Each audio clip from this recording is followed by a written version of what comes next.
Prosegue l'impegno dell'Associazione Alzheimer di Agrigento guidata da Angela Parisi.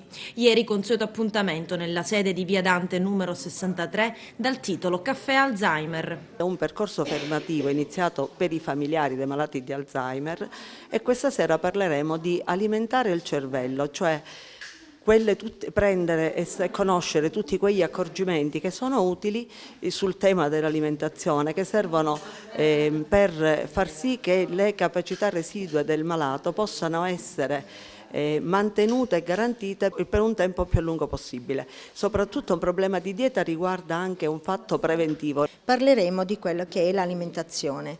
L'alimentazione non intesa come nutrizione dell'organismo, ma come alimentazione, come nutrizione di quello che è il cervello.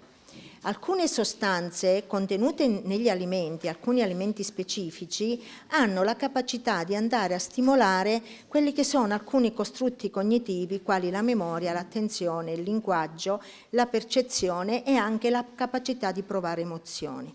Vedremo durante la relazione come alcuni alimenti rallentano quella che è il progredire della malattia e vedremo anche come alcuni alimenti invece sono favorenti il determinarsi della malattia, perché vanno ad aumentare alcuni aminoacidi, alcune proteine che si trovano nel nostro cervello che favoriscono il deposito di una proteina che è la beta-amiloide, che è il responsabile della malattia dell'Alzheimer. Considerato che non abbiamo una patogenesi conosciuta e quindi non abbiamo un supporto farmacologico adeguato a far guarire, allora si punta su quello che è lo stile di vita delle persone affette da Alzheimer e della loro famiglia.